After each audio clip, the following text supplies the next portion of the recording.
এমন ন্যাড়া রাজকুমারীকে দেখে সবাই হাসাহাসি করে, কটু কথা বলে। যখন সে রাজ্য ভ্রমণে বেরোয় তখন রাজকুমারী না ঘুঁটে কুড়ানি, এমন ন্যাড়া কুৎসিত রাজকুমারী আমি কখনো দেখিনি। চন্দ্রপুর রাজ্যের রাজা ছিলেন রাজা চন্দ্রশেখর। তার ছিল 4 রানী। বড় রানী মৃণালিনী, মেজ রানী কমলিনী, তারপর চন্দ্রানী এবং ছোট রানী ছিলেন ইরাবতী। এই রাজ্য সুখ সমৃদ্ধি ও ঐশ্বর্যে পরিপূর্ণ থাকলেও রাজার কোনো সন্তান ছিল না, তাই রাজা সব সময় দুঃখী থাকতেন। বড় রানী, বাণিজ্যের কারণে আমাকে বেশ কিছুদিনের জন্য ভিন রাজ্যে যেতে হবে। ততদিন এই রাজকার্য তুমিই পরিচালনা করো।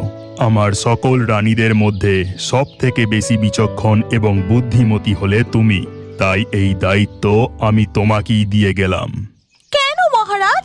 বড় রানী তো সবসময় রান্না বান্না আর দাস দাসীদের দান ধ্যান করতে ব্যস্ত থাকেন। বড় রানীর কাছে রাজ্য পরিচালনা করার সময় কোথায়? আপনি বরং দায়িত্বটা আমাকেই দিয়ে যান। আমি বড় রানীর থেকেও ভালো রাজকার্য পরিচালনা করে দেখাবো। এই কথা শুনে রাজা সেখান থেকে চলে যান। তারপর ছোট রানীও তার ঘরে চলে যায়। এই ছোট রানী ইরাবতী ছিল প্রচণ্ড লোভী এবং অহংকারী। রূপ নিয়ে তার অহংকারে মাটিতে পাই পড়তো না। সে সমস্ত দাস দাসীদের সাথে খুবই খারাপ ব্যবহার করত। দাসী, দাসী, দুধ, চন্দন, সুগন্ধি দিয়ে শিগগির আমার স্নানের ব্যবস্থা করো। আমার স্নানের সময় হয়ে গেছে। কিন্তু বড় রানী মৃণালিনী ছিলেন খুবই মিষ্টভাষী এবং দয়ালু। তার এই সুন্দর স্বভাবের জন্য প্রাসাদের সব দাস দাসী তাকে খুব শ্রদ্ধা করত। এমনকি বাকি 2 রানীও তার কথা মেনে চলত। তিনিও বাকি 2 রানীকে খুবই স্নেহ করতেন। এমনই একদিন সকালে কমলিনী, চন্দ্রানী, ইরাবতী, চলো আমরা সবাই মিলে একটু প্রাসাদের বাগানের দিকে যাই। মালি নতুন কিছু ফুলের চারা বসিয়েছে। এরপর 4 রানী মিলে যখন বাগানে ঘোরাফেরা করছিল তখন এক ভিক্ষুক এসে, ও মায়েরা, আমাকে কিছু খেতে দেবে গো। 2 দিন হয়ে গেল কিচ্ছুটি খাইনি, দুটো খেতে দাও না মা। এই তুমি কে? তোমার সাহস তো কম নয়, একেবারে বাগানের ভেতর ঢুকে এসেছো। এক্ষুনি বেরিয়ে যাও, বেরিয়ে যাও বলছি। পাহারাদার, কোথায় তোমরা? এক্ষুনি একে প্রাসাদের বাইরে বার করে দাও। আহা ছোট, থাক না, বেচারা 2 দিন কিছু খেতে পায়নি। ওনাকে পেট ভরে আগে কিছু খেতে দিই, তারপর না হয়। এই বলে বড় রানী থালা ভর্তি খাবার সাজিয়ে এনে সেই ভিক্ষুককে পেট ভরে খাওয়ায়। ভিক্ষুকটিও তৃপ্তি করে খাবার পর বলে, আহা, কতদিন পর এমন তৃপ্তি করে খেলাম মা। তুমি খুব দয়ালু, কিন্তু তোমাকে দেখে এমন দুঃখী লাগছে কেন মা? আমাদের সব সুখ থাকলেও ভগবান আমাদের মা হওয়ার সুখ দেননি। আমরা 4 রানী কেউই সন্তান লাভ করতে পারিনি। এই রাজ্যের কোনো উত্তরাধিকারী নেই বাবা।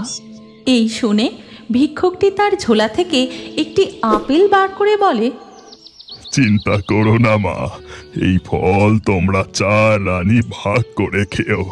দেখো, তোমাদের মধ্যে যে সব থেকে পুণ্যবতী সে আগে মা হবার সুখ লাভ করবে। আপনি সত্যি বলছেন বাবা? যদি তাই হয়, আপনার এই রাজ্যে কোনো দিন ভাতের অভাব হবে না। আপনি সারা জীবন দুধে ভাতে থাকবেন। এরপর ভিক্ষুকটি সেখান থেকে চলে যায়। আর ছোট রানী ইরাবতী মৃণালিনীর হাত থেকে ফলটি কেড়ে নিয়ে বলে, বড় রানী, আমি সবার জন্য ফলটা ভাগ করে নিয়ে আসছি। এরপর ফলের সব থেকে বড় টুকরোটি ইরাবতী নিজে নিয়ে বাকি 3টি ছোট টুকরো 3 রানীকে দেয় আর মনে মনে বলে, আমি বড় ভাগটাই খাই।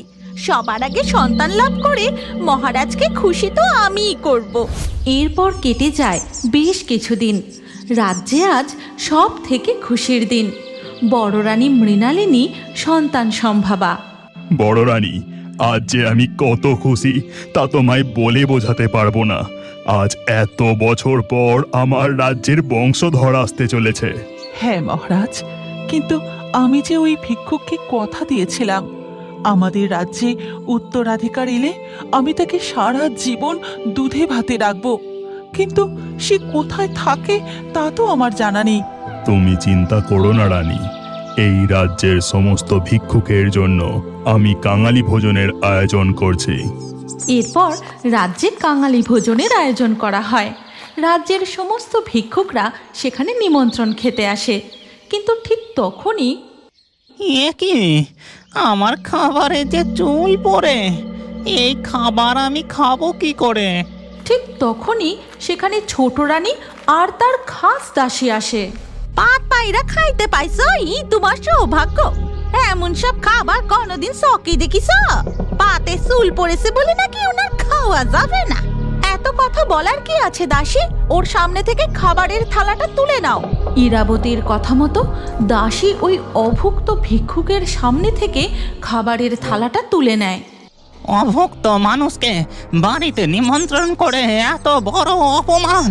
আমি অভিশাপ দিচ্ছি, এই রাজ্যে যে উত্তরাধিকার আসবে সে কেসিন হয়ে জন্মগ্রহণ করবে, দেখে নিস।